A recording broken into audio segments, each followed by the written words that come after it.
Dr. Anita Johnston here.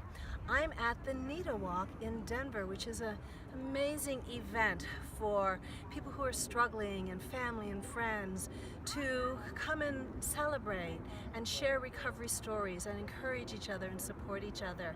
And so thank you for joining me here at the NEDA Walk in Denver. Please help me to welcome Dr. Anita Johnston. This looks really big here.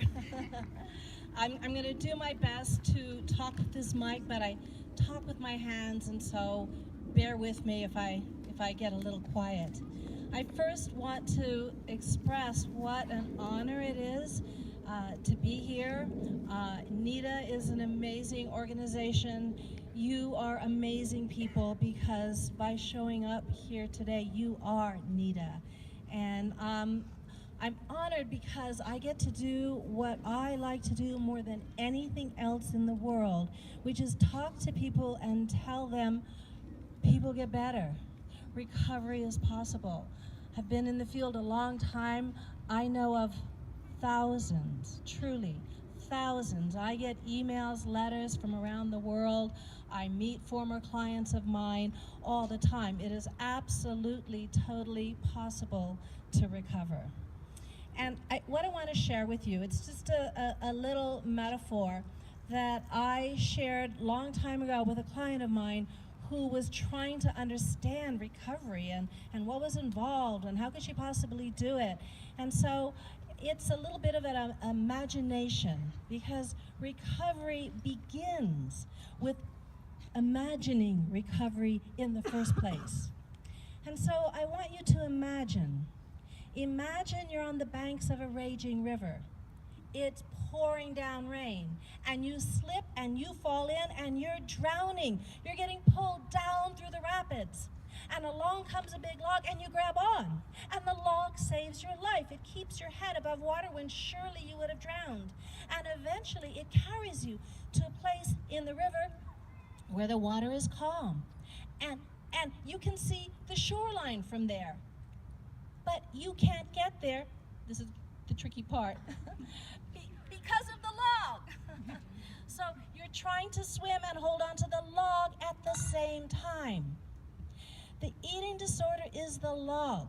Make no mistake about it.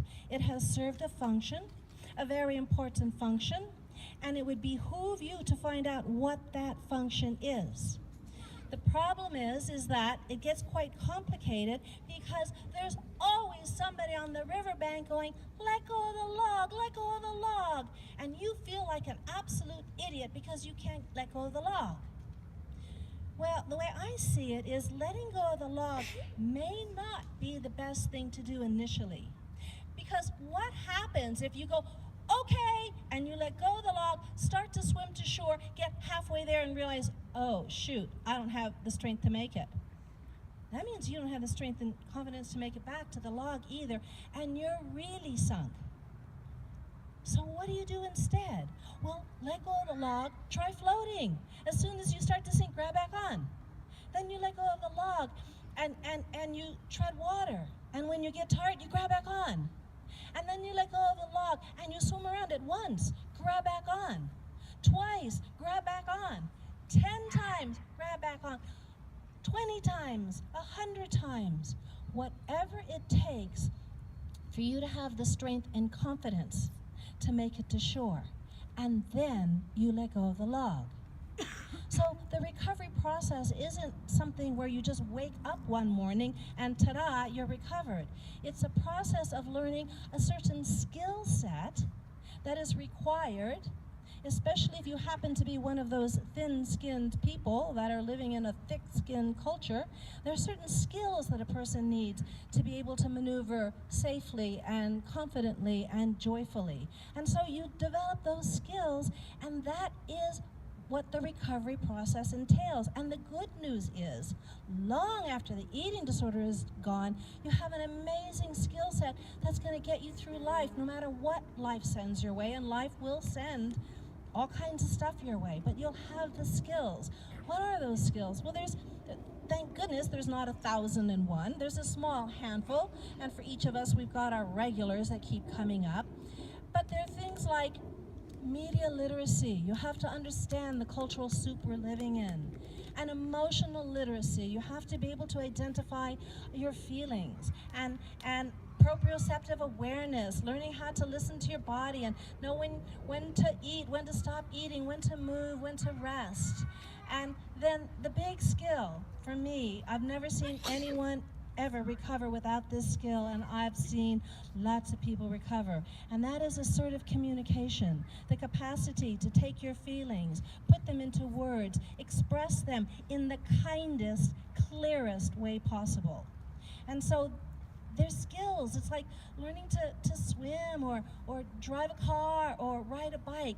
You can learn it. You can learn it with practice. And so for those of you who are struggling, for those of you with family members and friends that are struggling, know that there's skills, and any skill takes practice.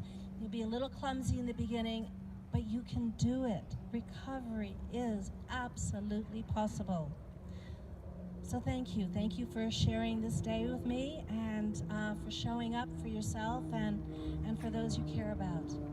And so, from Light of the Moon Cafe at the NEDA Walk in Denver, Colorado, thank you for joining me.